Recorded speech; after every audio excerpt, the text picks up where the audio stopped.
नमस्कार दोस्तों, welcome to our channel. तो दोस्तों, आप में से बहुत सारे बच्चों ने मुझे कमेंट किया था कि आपको मैथ्स पे वीडियो चाहिए।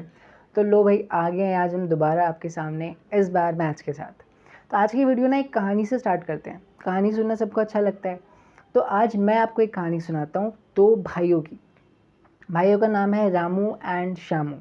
एक दिन इन दोनों के फादर जो हैं, इनको एक टास्क देते हैं कि अगले 1 महीने के अंदर अंदर इनको परफेक्ट मटका बनाना सीखना है। परफेक्ट और near to perfect, right. And उसके लिए कुछ भी कर सकते हैं। तो अब ये दोनों भाई निकल पड़ते हैं, इनको टास्क मिला है, ये दोनों भाई निकल पड़ते हैं एक गुरु की खोज में जो कि इनको मटका बनाना सिखाएंगे। ढूंढते ढूंढते धीरे धीरे एक दिन इनको एक गुरु मिल जाते हैं जो कि इनको मटका बनाना सिखाने के लिए तैयार हो जाते हैं। अब गुरुजी इनको सबसे पहले टेक्निक सिखाते हैं, मटका कैसे बनाते हैं, बेसिकली थ्योरी, राइट।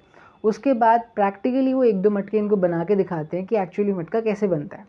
एंड फिर इन दोनों को ऑर्डर देते हैं कि अब तुम दोनों खुद से मटका बना के देखो, राइट, एंड तुम बना लोगे, सही है। तो श्यामू क्या करता है, पहला मटका बनाता है, नहीं बनता। दूसरा बनाता है, नहीं बनता। नहीं बनता मतलब बेकार बनता है एकदम, सही है। उसके बाद वो क्या करता है, वो मटका बनाना छोड़ देता है। वो सोचता है नहीं यार, अभी ठीक से बनाना आया नहीं, अभी चीज़ें ठीक सीखी नहीं है ठीक से। तो वो क्या करता है, दूसरे गुरु के पास जाता है, दूसरे टीचर के पास, एंड उनसे चीज़ें सीखता है। वो टीचर भी इनको सेम चीज़ें सिखाता है, सेम टेक्निक्स। एंड फिर वही सेम चीज़ बोलता है कि अब मैंने तुम्हें सिखा दिया, अब तुम खुद प्रैक्टिस करो, खुद बना के देखो। अगेन श्यामू क्या करता है, एक मटका बनाया, नहीं बना। दूसरा बनाया, नहीं बना। तीसरा बनाया, नहीं बना, छोड़ दिया कि भाई अभी भी ठीक से सीखे नहीं है चीज़ों को पहले सीख लेते हैं ठीक से। दोबारा जाता है तीसरे गुरु के पास, एंड ये प्रोसेस कंटिन्यू होता है फॉर नेक्स्ट 1 मंथ। अब 1 महीने के बाद, डेडलाइन ख़त्म होने के बाद, क्या रिजल्ट निकलता है श्यामू का, क्या एक्सपेक्ट कर सकते हो आप। इतना हाथ पैर मारने के बाद भी at the end of the day उसको कुछ नहीं आता। But on the other hand Ramu, जिसको सेम ऑर्डर दिया गया था मटके बनाने का, वो कंसिस्टेंटली मटके बनाता जाता है। उसको भी इनिशियली फेलियर्स आते हैं कि पहला मटका बनाया, नहीं बना। दूसरा बनाया, नहीं बना। तीसरा बनाया, नहीं बना। चौथा, पांचवा, नहीं बना। बट छोड़ा नहीं मटका बनाना, कंसिस्टेंटली बनाता गया। And at the end of 1 month उसको बहुत अच्छा मटका बनाना आता था, and he became the winner of the task. But on the other hand Shyamu, जिसने बहुत हाथ पैर मारा, उसको कुछ नहीं आता है। क्यों नहीं आता है, बिकॉज़ वो इनिशियल फेलियर्स को एक्सेप्ट करके आगे नहीं बढ़ पाया। उसने वहीं पे स्टॉप लगा दिया जहाँ पे वो 2 मटके नहीं बना पाया ठीक से, राइट। सो ये थी हमारी स्टोरी। बहुत शॉर्ट स्टोरी थी बट इफ़ेक्टिव थी आपको ये समझाने के लिए कि अगर आपको कोई भी नई चीज़ सीखनी है तो प्रैक्टिस इज़ एवरीथिंग। एंड बेकार में नहीं सुनाई मैंने आपको ये कहानी, इसको अब आप रिलेट करो अपने मैथ्स के साथ। मैथ्स में भी क्या होता है, आप टेक्निक, कॉन्सेप्ट, फॉर्मूलाज, ट्रिक्स, ये सब सीखते हो, राइट। टीचर्स आपको सिखाते हैं, फिर आप खुद सीखते हो सेल्फ स्टडी में। एंड उसके बाद क्या करते हो, क्वेश्चन प्रैक्टिस करते हो। ऐसा तो नहीं होता कि टेक्निक सीखी एंड एकदम से सारे क्वेश्चन फर्स्ट टाइम में सॉल्व होने लग गए, ऐसा तो हो ही नहीं सकता, है ना। तो आपको प्रैक्टिस तो करनी पड़ेगी। मैथ्स में प्रैक्टिस इज़ एवरीथिंग। एंड यहाँ पे आपको डिसाइड करना है कि आपको श्यामू बनना है या फिर रामू बनना है। डिसीजन आपके ऊपर। सो ये तो थी एक छोटी सी बेसिक सी कहानी। इसके बाद अगर मैं चीज़ों को ब्रेक डाउन करूँ एंड ये समझने की कोशिश करूँ कि मैथ्स में अच्छा स्कोर करने के लिए क्या क्या करना है, तो 5 चीज़ें निकल के आती है मेनली। पहली चीज़ है कॉन्सेप्ट्स, शॉर्टकट्स, फॉर्मूलेस पे ग्रिप। देखो भाई, 3 टाइप के क्वेश्चन आते हैं आपके पेपर में। पहला होता है डायरेक्ट फॉर्मूला बेस्ड क्वेश्चंस, जिसमें आपको कुछ नहीं करना, बस क्वेश्चन पढ़ा, फॉर्मूला अप्लाई किया, question solve with in seconds. जैसे फॉर एग्जांपल एक क्वेश्चन आपकी स्क्रीन के सामने आ रहा होगा। ऐसे क्वेश्चंस आपके पेपर में टाइम बचाने के काम आते हैं, सही है। दूसरे टाइप ऑफ क्वेश्चंस होते हैं लॉजिक बेस्ड क्वेश्चंस। इसमें एज सच कोई स्पेसिफिक फॉर्मूला नहीं लगता है, इसमें आपका presence of mind, common sense, ये सब यूज़ होता है। लॉजिकल क्वेश्चंस होते हैं एंड ये लॉजिकल क्वेश्चन तो बहुत टिपिकल होते हैं। अगर तो आपको लॉजिक समझ आ गया इनका तो सेकेंड्स में सॉल्व होता है क्वेश्चन। बट अगर लॉजिक समझ नहीं आया, फिर तो ये क्वेश्चन आपका 1 मिनट, 2 मिनट, 3 मिनट, कितना टाइम ले जाएगा कुछ नहीं पता, है ना। फॉर एग्जांपल एक क्वेश्चन आपके स्क्रीन के सामने आया होगा इस टाइप का। एंड थर्ड टाइप का क्वेश्चन आता है मिक्स क्वेश्चन, जहाँ पे आपको लॉजिक लगा के क्वेश्चन को उस स्टेज पे लेके आना है जहाँ पे आप फॉर्मूला लगा सको एंड क्वेश्चन सॉल्व हो जाए, राइट। तो इस टाइप के कुछ क्वेश्चन आते हैं आपके पेपर में। एंड आपको बहुत इंपॉर्टेंट है कि आप कॉन्सेप्ट्स, फॉर्मूले, शॉर्टकट्स, ट्रिक्स, इन सब पे ग्रिप बना के रखो, ताकि आप आराम से क्वेश्चन सॉल्व कर सको। ये बेस होता है सबका। उसके बाद आपको क्वेश्चंस प्रैक्टिस करनी है, जैसा कि इनिशियली मैंने आपको स्टोरी के थ्रू बताया था, है ना। तो यहाँ पे इस स्टेज पे आपको रामू बनना है, बहुत सारे क्वेश्चन प्रैक्टिस करने हैं without setting any limit on yourself. कोई लिमिट सेट मत करो, जितने क्वेश्चन सॉल्व कर सकते हो उतने क्वेश्चन सॉल्व करो बेस्ड ऑन योर टाइम, जितना भी आपके पास है। ऐसा मत करना कि यार चलो स्टडी में डेली कर लेता हूँ, सिर्फ टाइम तो है बट इसी पे लिमिट लगा के रख देते हैं, ऐसा मत करना। So try to solve as many question as you can, because आप जितने क्वेश्चन सॉल्व करोगे उतना आपके लिए बेटर होगा। एंड जैसे मैंने पहले ही भी कहा था, मैथ्स में क्वेश्चन प्रैक्टिस इज एवरीथिंग, सही है। अब मूव करते हैं अपने थर्ड पॉइंट पे। अब ये थर्ड पॉइंट जो है वो क्वेश्चन प्रैक्टिस से ही रिलेटेड है। थर्ड पॉइंट है हमारा कैलकुलेटर ट्रिक्स। अब आपको पता होगा, नहीं पता तो मैं बता देता हूँ कि अगर मैथ्स का पेपर आपकी ज़िंदगी है तो कैलकुलेटर उसकी सांसें हैं। जैसे सांसों के बिना ज़िंदगी अधूरी है, वैसे ही कैलकुलेटर के बिना मैथ्स का पेपर नहीं हो सकता। अगर आपको कैलकुलेटर चलाना नहीं आता तो मैथ्स का पेपर आपके लिए बहुत डिफ़िकल्ट होने वाला है। एंड कैलकुलेटर पे ये मल्टीप्लाई, डिवाइड, प्लस माइनस कर पाना डजेंट मीन कि आपको कैलकुलेटर चलाना आता है। कैलकुलेटर पे ग्रिप है, कैलकुलेटर पे ग्रिप है आपकी कब माना जाएगा, जब आपको कैलकुलेटर ट्रिक्स आती है। देखो यार, दो तरीके से क्वेश्चन सॉल्व होता है कैलकुलेटर पे। एक वो तरीका जिसमें ज़्यादा टाइम लग रहा है एंड एक दूसरा तरीका जिसमें कम टाइम लग रहा है। तो मैथ्स के पेपर में आप कौन सा तरीका प्रेफर करोगे? ऑब्वियसली वो वाला जिसमें कम टाइम लग रहा है, राइट। और वो तरीका कैसे आएगा? जब आप कैलकुलेटर ट्रिक्स जानोगे। वो कैसे जानोगे, कहाँ से जानोगे? अगर आपने कोचिंग ली है तो आपके टीचर्स ने आपको बताया होगा। अगर कोचिंग नहीं ली है बाई चांस, तो आप यूट्यूब पे सर्च करेंगे वीडियोस, वहाँ पे आपको बहुत सारी वीडियोस मिलेंगी।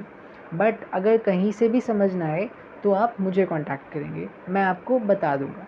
बट कैलकुलेटर सीखेंगे चलाना, बिकॉज़ कैलकुलेटर ट्रिक्स जब तक नहीं आती मैथ्स का पेपर नहीं निकलेगा, ये मैं कह रहा हूँ आपको। तो अब मूव करते हैं अपनी चौथी चीज़ पर, that is mock test papers. अब ये तो आपको सब ने बताया होगा कि यार सारा सब कुछ कर लो, उसके बाद फाइनली मॉक टेस्ट पेपर आपको करना है। बट मैं आपको ना आज एक नई वैल्यू एडिशन देता हूँ।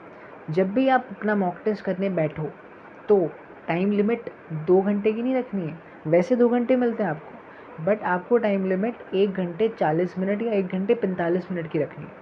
क्यों रखनी है, मैं रीज़न बताता हूँ आपको। सबसे पहले जब एग्ज़ाम में आपको क्वेश्चन पेपर मिलेगा तो 5 मिनट तो आपके जाएंगे वो गोले मारने में, टिक्के मारने में, फिल इन द ब्लैंक्स, नाम भरो, रोल नंबर भरो, है ना। अदर और भी अदर चीज़ें होती हैं, तो 5 मिनट उसके लिए आप साइड कर लो। उसके बाद नेक्स्ट चीज़, जो मॉक टेस्ट का लेवल होता है वो होता है इधर, एंड जो आपका फाइनल पेपर का लेवल होता है वो होता है इधर। तो इस लेवल की इज्जत रखने के लिए 10 मिनट आप अलग से रखो रिजर्व में। 15 मिनट हो गए, बचे 5 मिनट, बचे हुए 5 मिनट अब एग्ज़ाम प्रेशर के लिए रख लो। बिकॉज़ यार एग्ज़ाम प्रेशर में टाइम वेस्ट कहाँ होता है आपको पता थोड़ी ना चलता है। तो ऐसे जब भी आप क्वेश्चन पेपर अटेम्प्ट कर रहे हो मॉक टेस्ट, तो टाइम लिमिट आपको रखनी है 1 आवर 40 मिनट्स या मैक्स 1 आवर 45 मिनट्स। इससे ज़्यादा आप ले रहे हो तो फिर दिक्कत है। अगर आप इस टाइम लिमिट में पेपर सॉल्व कर पा रहे हो तो शायद आप फाइनल एग्ज़ाम में पूरा पेपर अटेम्प्ट कर पाओ, सही है। अब final point, that is 5th point, and इसके बारे में मैंने अपनी वेरी फर्स्ट वीडियो में बात की थी, that is keep your mind relaxed during exams. Maths के पेपर में माइंड को रिलैक्स रखना बहुत ज़रूरी है। सो कई बार हम एग्ज़ाम्स में ये सोच के जाते हैं कि हर क्वेश्चन को 1-1 मिनट देंगे, एंड इस स्थिति में हमारे साथ क्या होता है कि जब क्वेश्चन हमारे सामने आता है तो हम ऐसे होते हैं कि पहले घड़ी देखी, फिर क्वेश्चन पढ़ेंगे। आधा क्वेश्चन पढ़ा ही था कि फिर से घड़ी दिख गई, फिर से टाइम देखा, फिर बचा हुआ क्वेश्चन पढ़ा। अब क्वेश्चन पूरा पढ़ लिया है बट समझ कुछ नहीं आया। क्यों नहीं आया? बिकॉज़ ध्यान तो घड़ी पे था, है ना। तो इसलिए दोबारा क्वेश्चन पढ़ा, अभी भी कुछ नहीं समझ आया। क्यों? ध्यान अभी भी घड़ी पे है। सब कॉन्शियस माइंड में कहीं ना कहीं टिक टिक टिक टिक घड़ी की चल रही। अब धीरे धीरे क्वेश्चन पढ़ के थोड़ा बहुत क्वेश्चन समझ आया ही था कि देखा उतने में कि 1.5 मिनट हो चुके हैं। फिर उसके बाद सोचा कि सॉल्यूशन पे ध्यान दें, तो सॉल्यूशन धीरे धीरे आ ही रहा था थोड़ा बहुत, उतने में दिखा कि 3 मिनट हो चुके हैं। अब सोचा भाई हटाओ सॉल्यूशन, 3 मिनट हो गए, नेक्स्ट क्वेश्चन पे चलते हैं, है ना। तो ऐसे ही करके फिर 10 मिनट हो गए, 3 ही क्वेश्चन अभी तक पढ़े हैं जिसमें से 2 सॉल्व नहीं हुए हैं। तो ऐसी सिचुएशन, ये अलग लेवल का प्रेशर है। ऐसी सिचुएशन बहुतों के साथ आई हुई है, मेरे साथ भी आई हुई है। एंड आप में से बहुतों के साथ आ भी सकती है एग्ज़ाम्स में, तो इसके लिए आप तैयार रहना। एंड सबसे इंपॉर्टेंट चीज़ यहाँ पे क्या है कि आप कितनी जल्दी अपनी गलतियों को समझ के चेंज कर पा रहे हो, है ना। तो कंक्लूजन क्या निकल के आ रहा है कि बार बार घड़ी को नहीं देखना है आपको एग्ज़ाम्स में। पहले 5-10 क्वेश्चंस कर लो यार, फिर घड़ी देखो, फिर 5-10 क्वेश्चन करे, फिर घड़ी देखी, फिर 5-10 क्वेश्चन, फिर घड़ी देखी। ऐसे क्वेश्चन करते हुए क्वेश्चन के बीच में घड़ी को नहीं देखना है, अनलेस कि आपको लगे कि नहीं यार बहुत ज़्यादा टाइम हो गया क्वेश्चन करते हुए। क्योंकि कई बार ऐसा भी होता है, बच्चे 10 नंबर का क्वेश्चन है, 45 मिनट से लगे हुए हैं, एक ही क्वेश्चन के पीछे बावरे हो गए हैं, भूल गए कि 90 नंबर का पेपर अभी बचा हुआ है, वो भी अटेम्प्ट करना है। ऐसा भी मत करना, सही है। तो ये गलती मत करना। तो ये थी हमारी 5 टिप्स। अब मैं आपको बताता हूँ आपकी बेटर अंडरस्टैंडिंग के लिए, बेटर क्लैरिटी के लिए, कि मैंने ड्यूरिंग द एग्ज़ाम्स मतलब ड्यूरिंग द प्रिपरेशन कैसे पढ़ा था मैथ्स के लिए। सो अब बात कर लेते हैं कि मैंने कैसे पढ़ाई करी थी मैथ्स में ड्यूरिंग द प्रिपरेशन टाइम। तो सबसे पहले तो मैंने क्लासेस ली थी, क्लासेस के दौरान मैंने नोट्स बनाए थे, है ना। क्वेश्चन प्रैक्टिस में ज़्यादा नहीं कर पाया था, इसलिए मैंने डिसाइड किया था कि क्वेश्चंस रिवीजन के टाइम पे करूँगा। तो अब 2 महीने बचे हैं मेरे एग्ज़ाम्स में एंड मैं अपनी फ़र्स्ट रिवीजन स्टार्ट करता हूँ।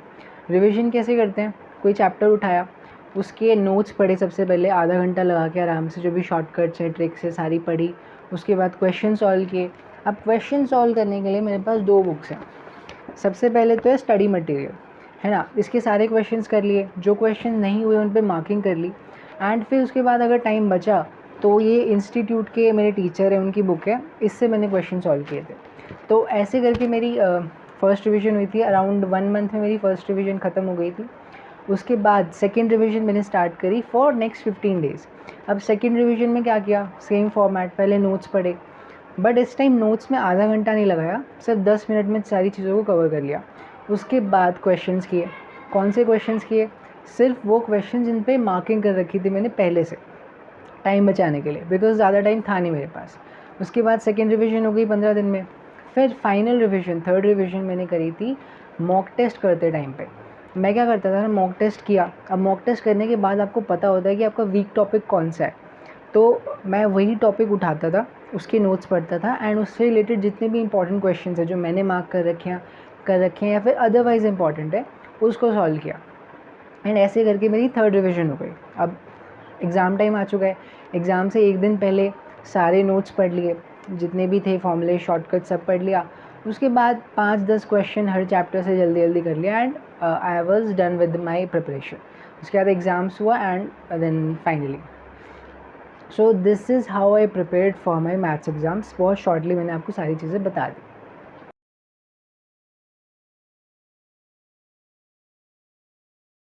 सो हम अपनी फाइनल डिस्कशन कर लेते हैं रिगार्डिंग नॉन मैथ्स स्टूडेंट्स। तो मेरे पास बहुत सारे मैसेज आए थे कि हम नॉन मैथ्स स्टूडेंट्स हैं, हमने मैथ्स नहीं ली थी 11th-12th में, तो हमें कैसे पढ़ना चाहिए। तो आपके लिए एक बहुत simple tip, do some extra effort. Maths वाले स्टूडेंट्स जो होते हैं उनसे आपको थोड़ा एक्स्ट्रा एफर्ट करना पड़ेगा। देखो यार, अब आप सी फाउंडेशन में आ गए हो, अब पास करने के लिए मेहनत तो करनी पड़ेगी ना, प्रैक्टिस तो करनी पड़ेगी। सब कर रहे हैं, आपको थोड़ी एक्स्ट्रा करनी पड़ेगी बस।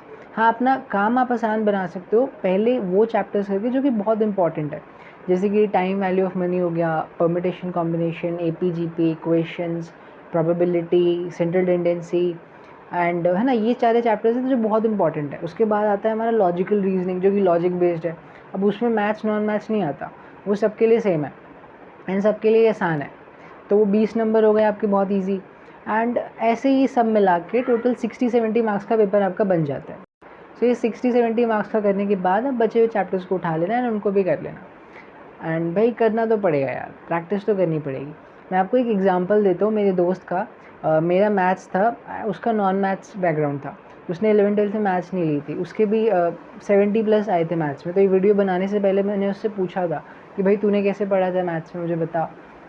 उसने मेरे को सिंपल आंसर दिया कि भाई मैंने बहुत सारे क्वेश्चन प्रैक्टिस किए थे, स्टडी मटेरियल किया था, RTP, MTP, previous year question paper मिले वो किए, स्कैनर से क्वेश्चन मिले वो किए, तो बहुत सारे क्वेश्चन प्रैक्टिस किए थे, तभी उसके इतने अच्छे नंबर आए थे, इवन तो वो नॉन मैथ्स से था। तो आपको भी बस वही करना है, प्रैक्टिस करते रहनी है। एक चीज़ और ध्यान में रखना कि अगर आपका मैथ्स वीक सब्जेक्ट बन रहा है तो आपके पास एक ऐसा सब्जेक्ट होना चाहिए जो कि आपका स्ट्रॉन्ग है। लाइक फॉर एग्जांपल, अगर मैथ्स में आपके 40-50 के अराउंड ही मार्क्स आ पाएंगे आपको लगता है, तो आपके पास एक ऐसा सब्जेक्ट होना चाहिए जिसमें आप 70, 80 या 90 का टारगेट रख रहे हो। वो कोई भी हो सकता है, अकाउंट्स, लॉ, इकोनॉमिक्स, वो आपके ऊपर है। तो एक सब्जेक्ट आपके पास ऐसा होना चाहिए, राइट। तो ये सारी चीज़ें थी मैथ्स के रिगार्डिंग। आई थिंक मैंने आपको सब कुछ बता दिया मैथ्स के रिगार्डिंग, कुछ मिस नहीं किया। इंपॉर्टेंट टॉपिक्स भी बता दिए, वे ऑफ स्टडिंग भी बता दिया, मैंने कैसे पढ़ा था वो भी बता दिया, है ना। तो आई थिंक इस वीडियो में सब कुछ कवर हो चुका है। तो फिर आज की वीडियो के लिए इतना ही। मिलते हैं नेक्स्ट वीडियो में। अगर आपको कोई डाउट था इस वीडियो में तो मेरे को मैसेज कर देना। अगर कैलकुलेटेड ट्रिक्स के रिगार्डिंग भी कोई डाउट है तो वो भी मैसेज कर देना। एंड फिर मिलते हैं नेक्स्ट वीडियो में, तब तक के लिए थैंक यू।